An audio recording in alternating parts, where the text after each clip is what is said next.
Tuhan bersamamu dan bersama rohmu. Inilah Injil suci menurut Markus. Dimuliakanlah Tuhan.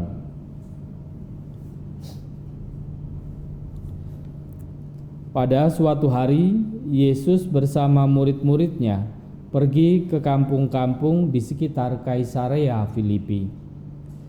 Di tengah jalan ia bertanya kepada murid-muridnya, "Kata orang, siapakah aku ini?" Para murid menjawab, "Ada yang mengatakan Yohanes Pembaptis, ada juga yang mengatakan Elia, ada pula yang mengatakan seorang dari para nabi." Yesus bertanya lagi kepada mereka, "Tetapi menurut kamu, siapakah aku ini?" Maka Petrus menjawab, "Engkaulah Mesias."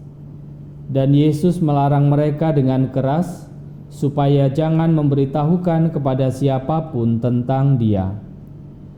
Kemudian mulailah Yesus mengajarkan kepada mereka bahwa Anak Manusia harus menanggung banyak penderitaan.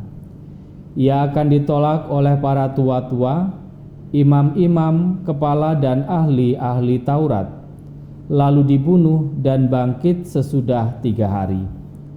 Hal itu dikatakannya dengan terus terang.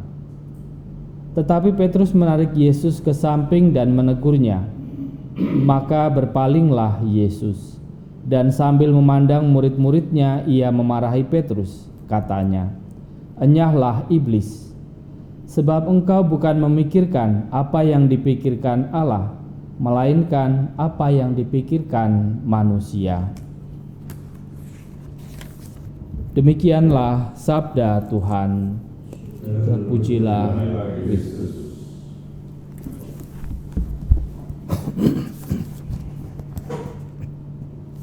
Setelah para murid menjadi saksi bagaimana Yesus menyembuhkan orang yang bisu dan tuli, bagaimana Yesus memberi makan 4.000 orang, bagaimana Yesus mengusir orang yang kerasukan roh jahat, dan bagaimana Yesus kemarin menyembuhkan orang yang buta.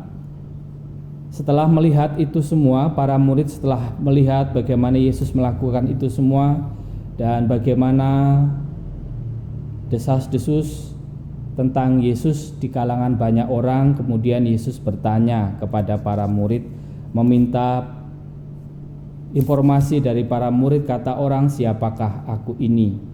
Lalu para murid mengatakan, ada yang mengatakan Yohanes Pembaptis, Elia, dan juga seorang dari para nabi. Lalu lebih dalam lagi Yesus bertanya kepada murid, "Menurut kamu siapakah aku ini?" Yesus menanyakan pertanyaan yang sangat personal, pengenalan secara pribadi, pemahaman secara pribadi setelah bersama-sama hidup dengan Yesus. Dan Petrus sebagai wakil dari para murid menjawab bahwa ia adalah Mesias. Saudara dan saudariku yang terkasih, pertanyaan Yesus kepada para murid yang secara personal juga mengundang kita untuk bertanya secara pribadi, menemukan jawaban secara pribadi siapakah Yesus bagi kita.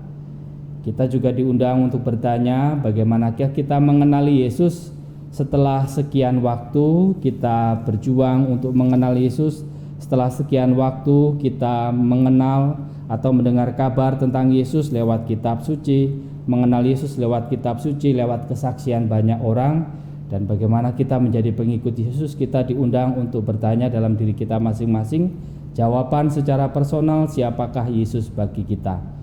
Jawaban ini akan membantu kita untuk senantiasa menghidupi apa yang diajarkan Yesus kepada kita dan bagaimana kita berjuang menjalani hidup kita sebagai orang Katolik. Yesus menegur Petrus karena Petrus tidak siap ketika Yesus mengatakan bahwa ia akan mengalami penderitaan. Karena kemungkinan besar ketika Petrus mengatakan bahwa Yesus adalah Mesias, maka Petrus selalu tiasa membayangkan bahwa hal-hal buruk pastilah tidak akan terjadi pada Yesus. Setelah Yesus melakukan hal-hal hebat, maka hal-hal buruk juga tidak akan terjadi pada Yesus. Dan justru pengenalan yang demikianlah yang dibantah oleh Yesus, dan karena itulah maka Petrus dimarahi oleh Yesus bahwa menjadi pengikutnya, menjadi pengikut Yesus bukan hanya hal-hal baik yang harus dibayangkan, yang harus dinantikan, tetapi hal-hal buruk pun juga harus siap untuk dihadapi. Dan pengenalan akan Yesuslah yang akan pengenalan Yesus secara pribadilah yang akan membantu ketika para murid pada akhirnya siap, tabah, dan kuat setiap kali menghadapi tantangan, menghadapi cobaan, bahkan ketika menghadapi rintangan sebagai para pengikut Yesus. Maka saudara dan saudariku yang terkasih, hari ini kita diundang untuk mengenal Yesus secara pribadi dalam perjalanan hidup kita, dalam perjalanan kita sebagai para murid, sebagai pengikut Yesus. Dan semoga pengenalan secara personal, secara pribadi yang kita temukan, yang kita alami sebagai murid-murid Yesus juga membantu kita untuk senantiasa teguh, setia, dan gigih menghidupi cara hidup kita sebagai murid-murid Kristus. Kemuliaan kepada Bapa dan Putra dan Roh Kudus, seperti pada permulaan, sekarang, selalu, dan sepanjang segala abad.